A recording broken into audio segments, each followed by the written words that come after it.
नमस्कार, आप देख रहे हैं सी न्यूज भारत। मैं हूं आपके साथ आकांक्षा यादव। वक्त हो चुका है न्यूज बुलेटिन का, तो चलिए निगाह डालते इस वक्त की खास खबरों पर। 12वें दिन के दिल्ली में किसानों द्वारा किए जा रहे आंदोलन का समर्थन करते हुए समाजवादी पार्टी के राष्ट्रीय अध्यक्ष अखिलेश यादव के आह्वान पर बरुआ सागर किसान अदरक मंडी में युवा समाजवादी नेता और बबीना विधानसभा प्रत्याशी के रूप में तैयारी कर रहे यशपाल यादव ने तमाम सपा कार्यकर्ताओं के साथ केंद्र में बैठक की और सरकार के खिलाफ हल्ला बोला। जो किसानों के लिए जो ये सरकार काला कानून लेके आई है उसके खिलाफ प्रदर्शन किया है और जो पंजाब और हरियाणा के किसानों ने जो शुरुआत की थी वो आग आज पूरे देश में लग चुकी है और हम सरकार को मजबूर कर देंगे ये बिल वापस लेने के लिए।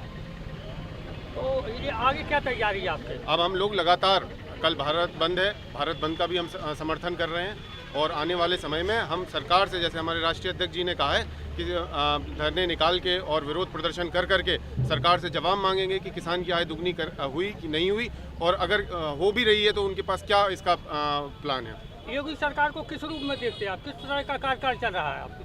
किसानों के तो ये बिल्कुल खिलाफ हैं। किसानों के लिए अभी तक सरकार ने कुछ भी नहीं किया, उल्टा किसानों को मजबूर कर दिया कि वो किसान आत्महत्या करने पे मजबूर है। फसल के सही दाम नहीं मिल रहे हैं और अब आने वाली फसल जो है किसान की वो ख़राब होने जा रही है। सरकार ने अभी तक चाहे किसान की फसल खराब हुई हो, चाहे फसल खरीद हो, किसी भी चीज़ में किसान का समर्थन नहीं किया। यशपाल जी, ये जो एमएससी की आप जीत हासिल हुई काफ़ी वर्षों बाद, इस पर क्या कहना है आपका? ये क्या संकेत है आगे के लिए? ये संकेत है कि पढ़ा लिखा नौजवान तबका अब समाजवादी पार्टी के साथ है और ये इसका सीधा सीधा उदाहरण है। हमारा प्रत्याशी यहाँ पे पूरे बुंदेलखंड में का नौजवान, पढ़ा लिखा नौजवान हमारे साथ आ चुका है और अब बाकी लोग भी अपना मन बना रहे हैं और आने वाले चुनाव में 22 में पूरे बुंदेलखंड के लोग हमारे साथ होंगे, पूरे प्रदेश के लोग हमारे साथ होंगे। नेताजी, ये धरना प्रदर्शन आपकी तरफ से कब तक चलेगा? ये अब लगातार चलता रहेगा, जैसे जैसे पार्टी का निर्देश आएगा और हम लोग किसानों के साथ हैं, तो जब तक किसान आंदोलन चलता रहेगा हमारा धरना प्रदर्शन भी चलता रहेगा उनके समर्थन में। आपके साथ लगभग कितने जी यहाँ गाँव के किसान साथ में? अभी तो आसपास के जितने भी बरुआ सागर के नगर के आसपास के जितने भी ग्राम हैं, हर ग्राम से लोग आए हैं, लेकिन आने वाले समय में हम गाँव में खुद जाएंगे और किसानों को बताएंगे कि ये बिल है क्या, इससे उनको क्या नुकसान है और इसके दूरगामी परिणाम क्या होंगे। तो समय समय पे हम लोगों के बीच में जाके गाँव में भी धरने करेंगे। बरुआ सागर से सी न्यूज संवाददाता विनोद साहू की रिपोर्ट। झांसी में आज किसान बिल के विरोध में समाजवादी पार्टी द्वारा पूरे प्रदेश में शुरू किए गए किसान यात्रा आंदोलन के तहत समाजवादी पार्टी के वरिष्ठ नेता तथा पूर्व विधान परिषद सदस्य तिलक चंद्र अहिरवार को पुलिस ने घर में ही नजरबंद कर दिया। विधान परिषद सदस्य आज अपने साथियों के साथ पार्टी द्वारा आयोजित प्रदर्शन में शामिल होने के लिए जैसे ही अपने आवास से निकले, पहले से मौजूद पुलिस ने उन्हें रोक लिया। पुलिस ने उन्हें धारा 144 लागू होने का हवाला देते हुए थाने चलने के लिए कहा, लेकिन उन्होंने साफ इनकार कर दिया और अपने आवास पर ही साथियों के साथ धरने पर बैठ गए। आपका नाम? तिलक चंद अहिरवार। आज क्या कार्यक्रम था भाई साहब आपका और क्या हुआ आज? आदरणीय राष्ट्रीय अध्यक्ष समाजवादी पार्टी आदरणीय अखिलेश यादव जी के नेतृत्व में आज से पूरे प्रदेश में जब तक किसान विरोधी बिल वापस नहीं ले लेती सरकार, तब तक लगातार किसानों के बीच में जाकर किसान यात्रा का आज से प्रारंभ किया है। इसी के तहत आज झांसी में समाजवादी पार्टी के साथियों ने ये निर्णय लिया था कि हम लोग इलाइट से लेकर डीएम कार्यालय तक प्रदर्शन करते हुए शांतिपूर्ण ढंग से संविधान का पालन करते हुए डीएम साहब को ज्ञापन देकर, जिसमें किसान विरोधी बिल वापस ले सरकार, किसानों के समर्थन में हम ऐसा कार्यक्रम आज हमने बनाया था, जिसके तहत हमारे सारे साथी आज यहाँ इकट्ठे होकर इलाइट की तरफ कूच कर रहे थे। तो ऐसे में पुलिस ने आकर हमें यहाँ रोक दिया और नज़रबंद कर दिया है। इसीलिए हम सरकार के खिलाफ, सरकार की दमनकारी नीति के खिलाफ आज हम यहाँ इकट्ठे हुए हैं। जब तक सरकार किसान विरोधी बिल वापस नहीं ले लेती है, तब तक हम किसान सरकार के खिलाफ लगातार, उनकी दमनकारी नीति के खिलाफ लगातार संघर्ष करते रहेंगे।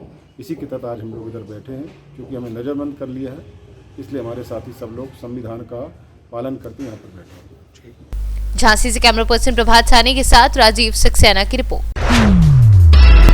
आज समाजवादी पार्टी के प्रदेश व्यापी अभियान के तहत आज किसान यात्रा के दौरान भारी संख्या में मौजूद समाजवादी पार्टी के कार्यकर्ताओं तथा पुलिस में उस समय भिड़ंत हो गई जब बैरिकेडिंग पर पुलिस फोर्स ने सपाइयों को आगे जाने से रोकने की कोशिश की। सपाइयों की भीड़ के दबाव के आगे पुलिस बैकफुट पर हो गई और सपाई बैरिकेडिंग के पार करते हुए आगे बढ़ गए। समाजवादी पार्टी की किसान यात्रा के मद्देनजर भारी संख्या में पुलिस बल तैनात रहा। जगह जगह अच्छी खासी संख्या में पुलिस के जवान तैनात किए गए थे। किसी भी अप्रिय स्थिति से निपटने के लिए पुलिस के जवान बॉडी प्रोटेक्टर, हेलमेट तथा लाठी डंडों से पूरी तरह से लैस थे। आंदोलन में समाजवादी पार्टी की महिला कार्यकर्तियों की संख्या को देखकर भारी संख्या में महिला पुलिसकर्मी भी तैनात की गई थी। लगभग 2 किलोमीटर की यात्रा के दौरान पुलिस बल पैदल ही दौड़ने पर विवश रहा। किसान आंदोलन में शामिल होने के लिए समाजवादी पार्टी के राष्ट्रीय अध्यक्ष अखिलेश यादव को कन्नौज जाने से पहले ही लखनऊ में रोक लिए जाने पर पार्टी के पूर्व राज्यसभा सांसद डॉक्टर चंद्रपाल सिंह यादव ने राज्य सरकार पर हमला बोला है। उन्होंने कहा है कि ये सरकार की हठधर्मिता तथा तानाशाही है। सरकार को किसानों की आवाज को कुचलना बहुत महंगा पड़ेगा। उन्होंने कहा कि लोकतंत्र में न्याय पाना तथा न्याय के लिए आवाज उठाना हर एक का अधिकार है। किसानों के आंदोलन में अखिलेश यादव के शामिल होने से भाजपा की सरकार बुरी तरह से बौखला गई है, लेकिन समाजवादी पार्टी किसान को न्याय दिलाकर ही रहेगी। किसानों का आंदोलन चल रहा है। संसद में जिस तरीके से मोदी सरकार ने किसानों के विरोध में उन किसानों को नष्ट करने के लिए कानून बनाया, उस कानून के सामने हमारे देश भर के किसान एकजुट हैं और उन्होंने अपने हितों की रक्षा के लिए सड़कों पे आने का निर्णय लिया है। पिछले कई दिनों से दिल्ली के आसपास उनके धरने चल रहे हैं।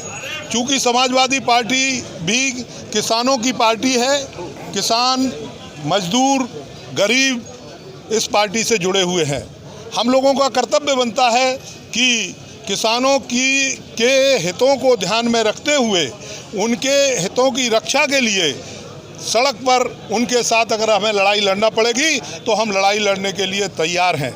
हमारे नेता माननीय अखिलेश यादव जी ने ये निर्णय लिया है कि हम किसानों के साथ हैं और किसानों की हर तकलीफ में उनके साथ खड़े रहेंगे, उनको न्याय दिला करके ही दम लेंगे।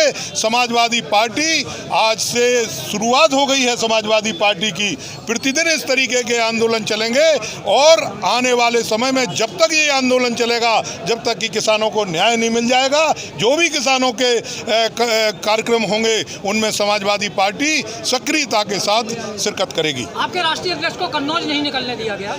अब ये जो है सरकार की हठधर्मी है, सरकार की जो है तानाशाही है। क्योंकि न्याय पाने के लिए, अपने हितों की रक्षा के लिए हर व्यक्ति की अपना अधिकार है। अगर किसान अपने अधिकारों के लिए लड़ाई लड़ रहे हैं और माननीय अखिलेश यादव जी जो समाजवादी पार्टी के राष्ट्रीय अध्यक्ष हैं, उन्होंने अगर किसानों का समर्थन करने का निर्णय लिया है तो सरकार बुरी तरीके से बौखला गई है और सरकार ने किसी भी तरीके से किसानों के इस आंदोलन को कुचलने का जो निर्णय लिया है ये उन्हें बहुत महंगा पड़ेगा। मैं विश्वास के साथ कह सकता हूं कि किसानों को निश्चित रूप से न्याय मिलेगा और समाजवादी पार्टी उनके साथ खड़ी होगी। कल इसी मामले में झांसी से कैमरा पर्सन प्रभात सानी के साथ राजीव सक्सेना की रिपोर्ट। फिलहाल के लिए न्यूज बुलेटिन में बस इतना ही। देश और दुनिया की तमाम बड़ी खबरों के लिए जुड़े रहिए न्यूज भारत के साथ। हर खबर आपके साथ, आपके हाथ।